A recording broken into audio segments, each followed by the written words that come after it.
자, 스토커피 회원 여러분, 안녕하세요.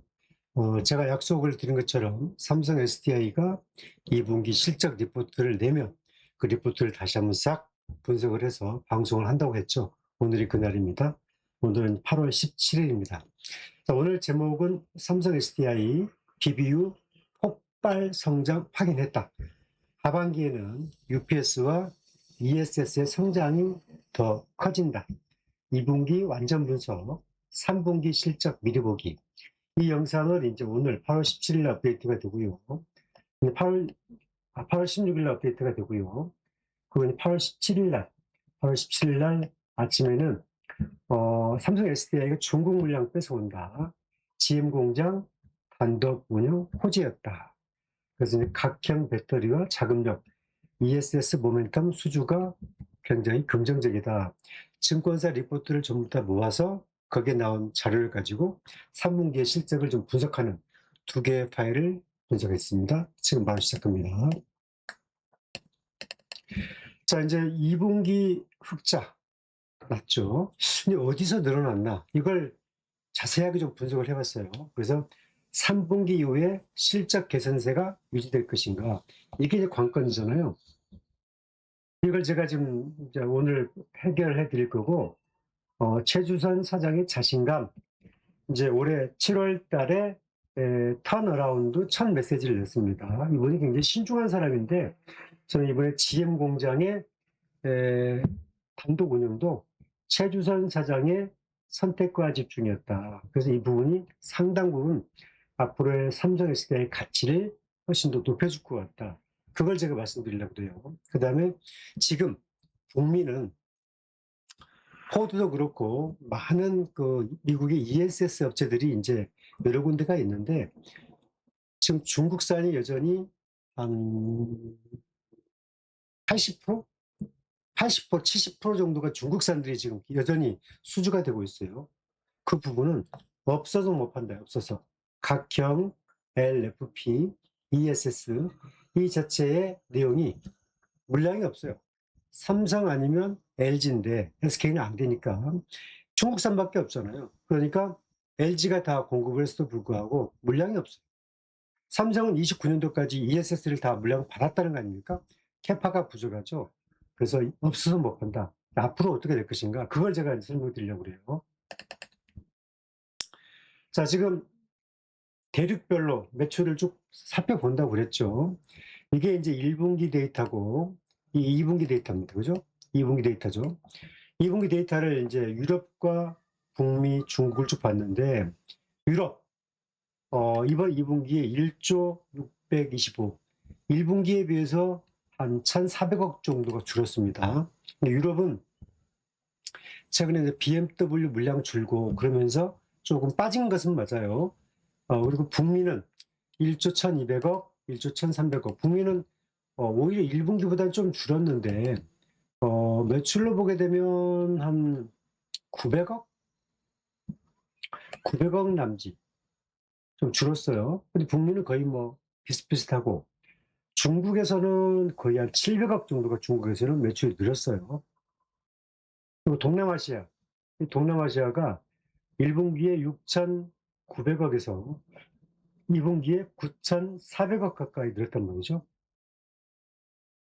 자, 이게 이제 동남아시아가 소형 배터리의 BBU가 주로 동남아시아에서 생산이 됩니다. 일본은 이제 중국도 있고요. 그래서 이 말레이시아 공장, 삼성 SDI 말레이시아 공장에서 지금 유럽 물량을 백업하고 소형 배터리의 BBU를 생산해내는데 이게 지금 이 수치로 보게 되면 1분기에 7천억, 2분기에 9,400억 거의 확인이 됐죠. 그래서 이 흐름으로 보게 되면 올해 동남아시아 매출이 사상 최대치를 찍을 것 같다. 그렇게 봐야 되는 거죠. 한국 물량이 이제 1분기에 2,400억, 2분기에 2,800, 거의 39억. 그래서 매출이 3조 7,600억, 1분기에 3조 5,700억. 그 영업이익이 2,038억, 순이익이 4,716억. 이게 이제 현실입니다. 이 내용 보시면 유럽 매출은 한 1,500억 정도 줄었죠. 그리고 동남아시아 매출은 한 2,400억 이상 늘었고 한국, 중국 매출 늘었고.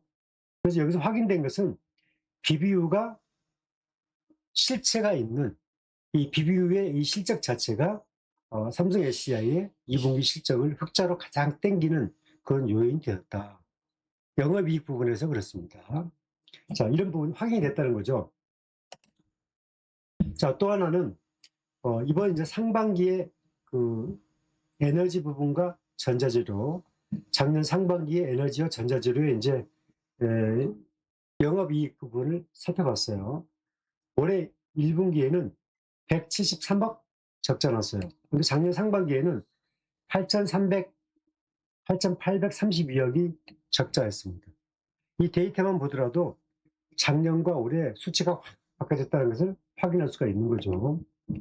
이 전자재료 보게 되면은 전자재료 이익도 작년 상반기에 513억, 올 상반기에 655억. 전자재료 부분도 영업이익이 훨씬 더 커지는 흐름을 좀 보이고 있습니다. 그러니까 중요한 것은 전자재료가 이제 과거에 21년도, 22년도, 23년도에 거의 2조 6천억씩 이렇게 매출을 올렸단 말이죠. 24년, 25년도부터 매출이 줄었는데 올해 들어서 이제 매출이 살아나고 있습니다. 이런 흐름으로 보게 되면 1분기 2,220억, 2분기 2,500억 이런 흐름으로 보게 되면 올해는 한 1조 500억에서 한 1조 1,000억 정도까지 나오니까 24년, 25년도 매출을 뛰어넘는 올해 상당히 긍정적 시그널이 예상이 된다. 이렇게 봐야 되고요. 자, 이제 삼성 SDI가 실적을 낸 것 중에서 우리가 뭘 눈여겨봐야 되냐면은 이거 신규 앱 고객 다변화, 휴머노이드, 우주항공용 고객 협력 확대 이렇게 있죠. 이 휴머노이드 우주항공용 고객 협력 확대 이것은 뭘 얘기하는 줄 여러분 아시죠? 전고체입니다. 그래서 이 전고체인데 지금 최근에 지금 주식시장은 이제 휴머노이드 테마가 움직이죠. 지금 현대차가 지금 주가를 보시면 현대차가 지금 이렇게 주가가 눌렸다가 지금 최근에 좀 올라오고 있죠. 현대차가 지금 올해 5월, 6월 달에 지금 80만 원 근처까지 갔다가 33만 원대까지 빠졌으니까 거의 뭐 한 60% 가까이 밀렸다가 다시 45만 원대로 빠르게 지금 10만 원 이상 올라오고 있습니다. 그죠? 그 다음에 이제 LG전자. LG전자 매출 한번 볼게요. LG전자도 6월 달에 전선왕이 와서 이제 로보틱스 관련해서 사업이 구체화될 수 있겠다 싶어서 이제 이게 43만 원대까지 갔다가 14만 원대까지 밀렸다가 지금 21만 원대로 올라왔잖아요. LG 같은 경우도 휴머노이드 이 자체가 큰 이슈가 되고 있다. 그래서 지금 휴머노이드 우주항공용 고객 협력 확대라는 내용이 나왔잖아요. 지금 이제 현대차가 양산을 앞두고 현대차의 휴머노이드 배터리를 어디서 공급하냐 이거 협력 사업에 나와 있죠. 이 부분도 이제 삼성 SDI 전고체 부분이 상당히 우리가 눈여겨봐야 될 부분이고 이 휴머노이드가 다음 섹터에 굉장히 관심 있는 섹터 중에 하나다. 그걸 우리가 눈여봐야 돼요. 지금 제가 어떤 걸 말씀드리려고 하냐면은 글로벌 투자은행 모건 스탠리가 AI 후에 다음 단계는 뭐냐 했을 때 반도체가 가장 먼저였고 그 다음 AI는 지능형 하드웨어다. 이게 지능 하드웨어. 그러니까 AI가 반도체 다음에는 지능형 하드웨어인데 지능형 하드웨어는 여러 가지 있지만 자동차는 이제 전기차의 자율주행차, 그 다음에 휴머노이드, 그 다음에 LG 이제 로보틱스. 그러니까 인텔리전스 하드웨어로 이쪽으로 넘어가게 되면 이쪽으로 오게 되면 이게 활성화가 되면 역시 동력이 있어야 되는데 배터리고 그 부분의 핵심은 아마 전고체 배터리가 이슈가 될 거다 이런 거죠. K 배터리에 영향 주는 뉴스를 보게 되면 트럼프 대통령이 이제 중국산 드론에 대해서 100% 관세를 부과한다고 그랬죠. 이 내용은 이 관세보다는 미국이 중국에 대해서 확실한 견제를 가지고 있다. 결국 이 드론 배터리가 방산 배터리인데 이 부분도 역시 이제 LG, 삼성, SK로 이제 압축되는 거죠. 중국 걸 쓰게 되면 관세가 높아지니까 결국 어 한국산을 쓸 수밖에 없다. 아니면 미국산을 쓰든지. 결국 이것도 굉장히 중국을 견제하겠다는 확신의 신호를 줬기 때문에 이것도 긍정적인 요인이고, 아울러서 ESS에 대해서 중국산의 퇴출을 더 가속화 변함 없이 하겠다는 것을 재확인했기 때문에 미국 내에서 각형의 LFP, ESS를 양산하는 시점이 되면 분명하게 효과는 높을 것이다. 이렇게 봐야 되죠. 자, 조금 전에 현대차의 주가의 반등. 그런데 현대차가 이제 올 상반기 주요 1차 부품 업체들, 자동차 메이커들에게 200곳의 휴머노이드 전용 소재 부품을 생산해낼 사업 계획서를 내시오라고 했단 말이죠. 그 말인즉슨 현대차에 납품하는 부품 업체들한테 너희들 참여하려면 휴머노이드 전용 부품을 너희들이 독자적인 생산 공급 계획을 한번 밝혀봐. 결국 삼성은 28년도부터 연간 3만 대 정도 휴머노이드 생산을 지금 발표를 했고, 이것을 10만 달러가 아니는 2만 3만 달러 정도로 가격을 낮춰가지고 공급하겠다는 거잖아요. 한 대에 10만 달러면 이제 1억 원이 호가하는데, 로봇 한 대당 2, 3만 달러 하게 되면은 뭐 사람 1년 인건비 정도도 안 되는 비용으로 해결해버리고, 수명은 5년 이상 쓰는 거니까 가성비가 매우 좋죠. 결국 이게 이제 성큼 다가오게 되면 역시 배터리 쪽에는 굉장히 큰 호재가 되고, 거기서 전고체 배터리 쪽에 강점이 누가 있냐가 큰 이슈가 된다. 그걸 제가 설명을 드린 거예요. 그걸 설명을 드렸던 거고, 이건 이 이슈가 이제 우리가 참고해야 될 이슈다. 그걸 설명을 드린 겁니다. 하반기 내용은 여기 이 내용 보세요. 턴 어라운드를 넘어서 지속 가능한 성장 이렇게 있잖아요. 결국 이제 하반기부터는 흑자로 가고 지속 가능한 성장 모멘텀을 구축한다 그랬는데, 여기서 이걸 보셔야 돼요. 미국의 현지 각형 LFP를 적기에 양산하겠다. 10월부터 UPS 캐파를 확대하겠다. UPS는 쇼티지가 나고 있다. 부족하다는 거예요. 그 다음에 중앙계약시장 국내 사업 확대한다. 이 말은 뭐냐면 이제 3차 우리나라의 ESS의 전력용 이게 입찰이 들어가는데, 이게 이제 준비하겠다. 이게 1조짜리입니다. 그 다음에 고출력 원형 캐파 확대로 시장 수요가 부족하기 때문에 시장 적극적으로 대응해서 캐파를 늘려가겠다. 이런 얘기를 했습니다. 그리고 또 하나는 이제 하반기에 유럽에서 중저가 볼륨 모델이 이제 판매가 본격화되기 때문에 여기에 대해서 매출을 굉장히 늘려가겠다. 그 다음에 각형 기반의 다수의 프로젝트 수주가 추진된다. 전기차에서 각형 기반의 다수의 프로젝트 수준 추가로 이제 오다를 진행하고 있다. 그것을 분명하게 밝힌 거예요. 자, 여기서 보게 되면 이제 삼성이 여기에서 밝힌 내용을 다시 한번 더 썸머리 해주면, 미국에서는 비중국산 각형 안전도 LFP가 굉장히 선호한다. 물량이 없다. 그래서 10월 중에 LFP를 양산해서 연내 공급하겠다. 연내 공급하겠다. 29년도까지 이미 ESS 물량은 다 확보했다. 그리고 지금 늘려놓은 캐파는 28년도부터는 다 끝나버린다. 부족하다. 그래서 증설이 필요하다. 자, 증설이 필요한데 지금 GM 공장을 이번에 이제 단독 운영하겠다고 그랬잖아요. 최주선 사장이 과감한 결정을 내린 건데 그 자체가 호재였어요. 호재. 악재가 아니라 호재. 그리고 또 하나는 AI 데이터 센터가 둔화된다 해도 ESS 성장은 지속된다. 이게 굉장히 중요해요. 설령 미국의 그 AI 데이터 센터가 이제 빨리 피크아웃이 돼가지고 둔화돼도 ESS 성장에는 문제가 없다. 그런 얘기고, 비중국산 중심으로 미국이 재편되고 있다. 그래서 추가 공급 계약도 지금 진행 중이다. 이 말인즉슨 미국에서 이거거든요.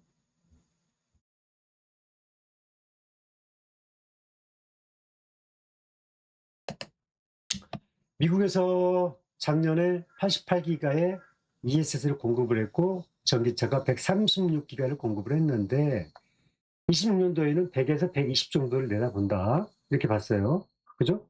그건 2027년도에는 뭐 125에서 150기가 이렇게 본다는 얘기겠죠. 이게 이제 올 연초에 보수적인 데이터였어요. 그런데 올해 상반기 글로벌 ESS 양을 공급량을 봤더니 북미가 작년에 상반기에 41.5기가 공급했는데 올해는 거의 더블 83% 늘어서 75.9기가가 공급이 됐어요. 그러면 이걸 곱하기 하반기로 하게 되면 몇입니까? 160기가 정도 나오죠. 160기가. 여기 있는 120기가의 풀보다 40기가를 더 올려야 되는 거죠. 그 이상 올라가 본 거죠. 북미가 83%, 기타, 여기는 이제 아시아를 얘기하는데 아시아도 빠르게 올라오고 있죠. 중국은 오히려 더 줄었어요. 49기가, 49%. 중국도 202기가로 늘었죠. 유럽도 41에서 72.7. 유럽도 거의 북미만큼 성장하고 있죠. 근데 이 과실들을 지금은 중국이 많이 먹고 있다. 왜? LFP, ESS 각형 배터리가 부족해. 중국이 다 있어. 심지어 북미에서 트럼프 대통령이 중국산을 퇴출시키려고 했는데도 울며 겨자 먹고 중국을 쓸 수밖에 없는 현실. 아무튼 중요한 것은 ESS의 폭발적인 성장을 우리는 체크하는 거고, 그런 가운데서 이제 이게 확인이 되었다. 그래서 10월 달에 양산을 하게 되면, 캐파를 늘리게 되면, GM 공장을 단독 공장으로 가게 되면, 그 캐파를 늘리게 되면 내년 사업이겠죠. 그러면 내년도에는 훨씬 더 좋은 매출과 간이가 나온다. 이 BBU가 UPS가 올해 70% 성장한다는 거예요. 70%. 제가 아까 조금 전에 보여드렸죠. 말레이시아 공장에서 매출이 폭증했다는 거. 확인시켜 드렸잖아요. 그런데 UPS는 쇼티지. 풀로 다 찼어. 이 UPS 공장은 BBU는 말레이시아 공장인데 UPS는 스텔란티스 1공장에서 만들어요. 그런데 캐파가 부족해. 증설해야 돼. GM 공장 인수해서 증설해야 되겠죠. 쇼티지라는 거, 쇼티지.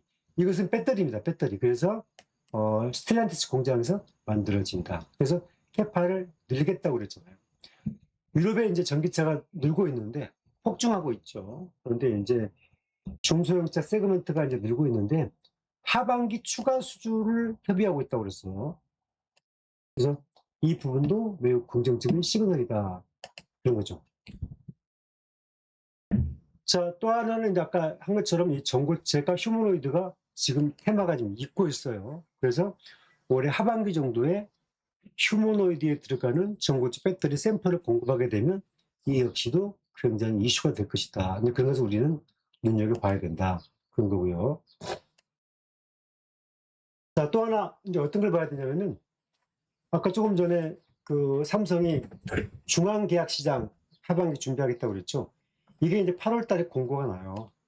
그리고 1조 원 규모고 이제 9월 달에 입찰이 들어갑니다. 1조 원 규모.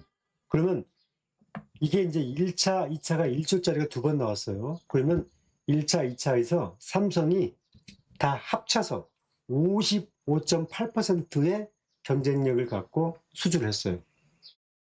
그러면 이제 거기에서 평가 기준은 여러 가지가 있는데 아마 이제 그 LG와 SK가 아마 LFP로 올 것 같아요.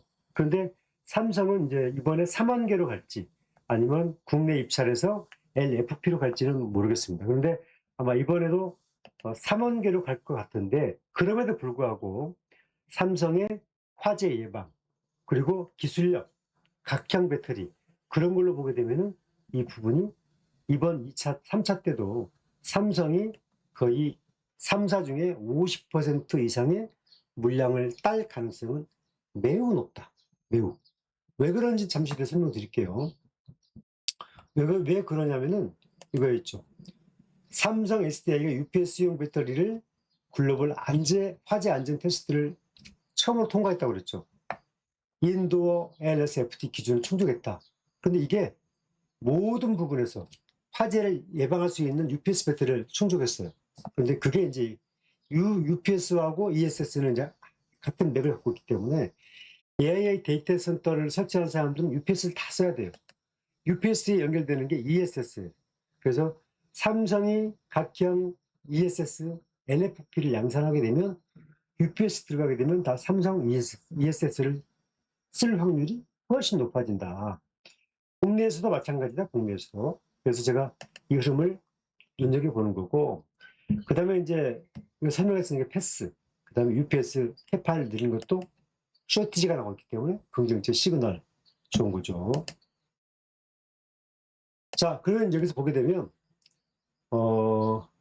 삼성 SDI가 이제 GM의 지분 인수를 이후에 달라지는 변화가 뭐냐. 지금 북미에서는 전력이 부족하고 AI 수요는 폭발적으로 늘고 있습니다. 그래서 ESS에서 캐파가 부족해요. 삼성이. 수요가 늘고 있는데 지금 풀로 다 차버렸어. 할래야 공급할 수가 없어. 돈이 보이는데. 그래서 GM 공장을 단독으로 운영해서 27기가를 최소한 확보하고 많게는 33까지 늘릴 수 있어요. 그죠? 돈이 필요해, 돈이. 삼성 디스플레이 지분 매각을 서두를 가능성이 높다. 그래서 이 지분 매각이 딱 발표가 되면 삼성이 UPS 증설하고 북미에서 GM 공장을 LFP로 서둘러서 전환할 거다. 그럼 내년 어느 때부터는 아마 ESS 물량이 훨씬 더 많이 늘 것이다. 그렇게 되는 거죠. 그래서 북미의 ESS 전용 라인 부족을 캐파 확대로 선제 대응하는데 BBU의 폭발 성장, UPS의 스트래티지, ESS의 기술력의 응집, 이 세 마리 토끼가 삼성 SDI의 올해 하반기 내년도의 실적을 견인할 거다. 전기차 부분은 배터리는 이제 조금 내년부터는 적자가 줄어들 것이고 28년도부터는 폭발적으로 늘어날 텐데 그 부분도 설명을 드릴게요. 지금 올해부터 28년도에 이제 스케줄링 다 했습니다. 현대차와 기아의 신차는 EV2 아이오닉 3 GV90은 이제 올해 하반기부터 공급됩니다. 중요한 것은 이게 EV2가 유럽부터 시작하지만 아마 내후년 28년도부터는 북미에도 넘어갈 것이고 우리나라에도 올 수도 있고 아이오닉 3가 유럽만 공급되지만 28년도에는 북미로도 넘어갈 수 있다. 왜 그러냐면 유럽만 출시로 했던 EV3가 내년부터는 북미로 넘어가거든요.